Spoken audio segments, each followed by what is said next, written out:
Magandang umaga at live mula dito sa Pag-asa Weather Forecasting Center.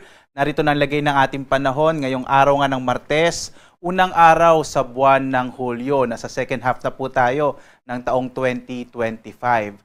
As of 4:30 AM ay naglabas nga rin po tayo ng thunderstorm advisories mula sa ating iba't ibang mga Regional Services Division ng Pag-asa.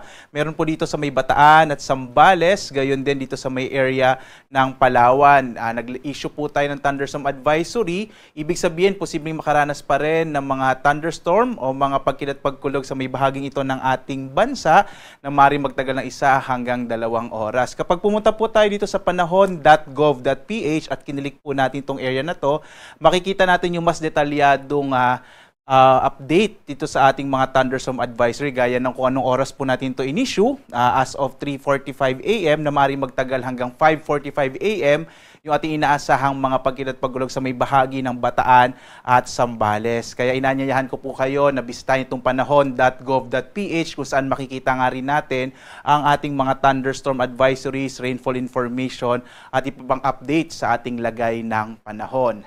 At ngayong araw nga, dito ay inaasahan natin ang patuloy na maulap na kalangitan na may kalat-kalat ng mga pag-ulan dulot ng hanging habagat sa malaking bahagi ng Luzon, gayon din sa may area ng Visayas at hilagang bahagi ng Mindanao. Patuloy pa rin nating minomonitor itong low pressure area na huli nating namataan 650 kilometer silangan ng Infanta sa lalawigan ng Quezon. Sa ngayon po ito ay inaasahan natin na medyo maliit pa rin yung chance na maging bagyo ngayong araw na ito. Nasa medium chance pa rin po ito. Ibig sabihin, in the next within 24 hours, medyo maliit pa yung chance na maging bagyo, pero sa mga susunod na araw ay tumataas yung posibilidad na maging isang tropical depression itong low pressure area na ating minomonitor. So magbibigay pa rin po tayo ng mga updates sa mga susunod na sandali.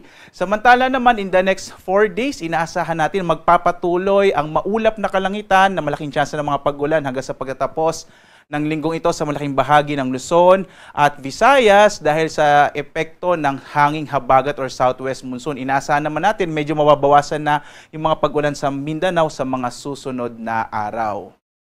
Ngayong araw nga dito sa bahagi ng Luzon, inaasahan natin ang malaking tsansa ng maulap na kalangitan na may mga pag-ulan, partikular na sa may bahagi ng Central Luzon, kasama din dyan yung area ng Calabarzon, Mimaropa, Bicol Region at gayon din itong Metro Manila. Asahan natin malaking tsansa ng pag-ulan sa araw na ito, dulot ng hanging habagat habang yung trough o kaulapan na dala ng low pressure area ay magdadala naman ng maulap na kalangitan na malaking tsansa din po ng mga pag-ulan sa may bahagi ng Isabela, Quirino, kasama din yung Quezon at Aurora at ilang bahagi ng Bicol Region. Ang lalabing bahagi naman ng Luzon makararanas ng mas maliit na tsansa ng mga pag-ulan pero posible pa rin yung mga thunderstorms sa hapon hanggang sa gabi. Asahan din yung medyo maalinsangan at mainit na tanghali.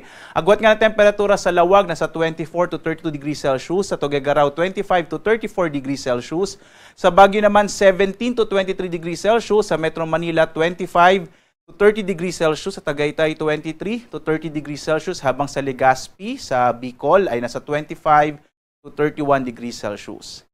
Sa bahagi naman ng Palawan, Visayas at Mindanao, inaasahan din natin ang maulap na kalangitan na malaking tsansa ng mga pag-ulan sa Palawan dulot ng southwest monsoon.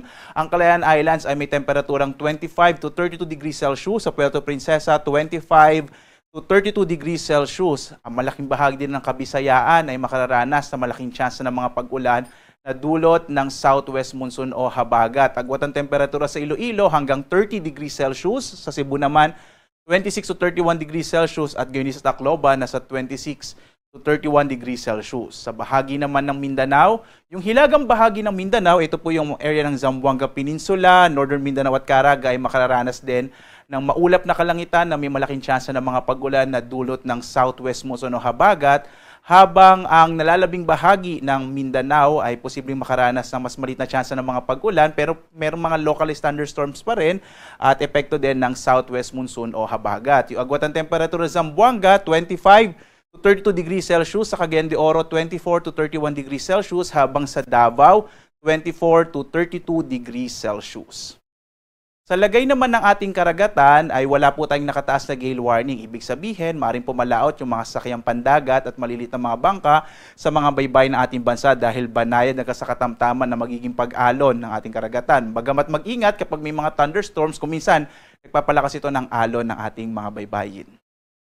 Samantala, dahil unang araw po sa buwan ng Hulyo, ito po yung ating inaasahan na usual na track o direksyon ng mga bagyo natin na nabubuo kapag buwan ng Hulyo. Maaari itong tumawid dito sa may bahagi ng Luzon o mag-recurve at pumunta dito sa may area, sa may northeastern part ng ating bansa. Kaya yung binabantay nating low pressure area, posibleng ito po yung maging track o direksyon ng bagyo. Maaari po itong tumawid sa Luzon or dahil medyo malapit na siya sa may area ng eastern section ng Luzon, posible naman itong mag-recurve. So magbibigay pa rin po tayo ng update sa mga susunod na araw. At ito nga po buwan ng Hulyo, 2 hanggang 3 bagyo ang inaasahan nating maaring mabuo o papasok ng Philippine Area of Responsibility. Alam po ninyo, kapag buwan ng Hulyo, ito po yung isa sa mga buwan na may pinakamaraming nabubuong bagyo sa loob po ng isang taon. Normally po, yung average natin na bagyo na nabubuo o pumapasok sa panahon or sa buwan ng Hulyo ay hanggang mga around 3 po. Yun po yung average natin, 3 bagyo.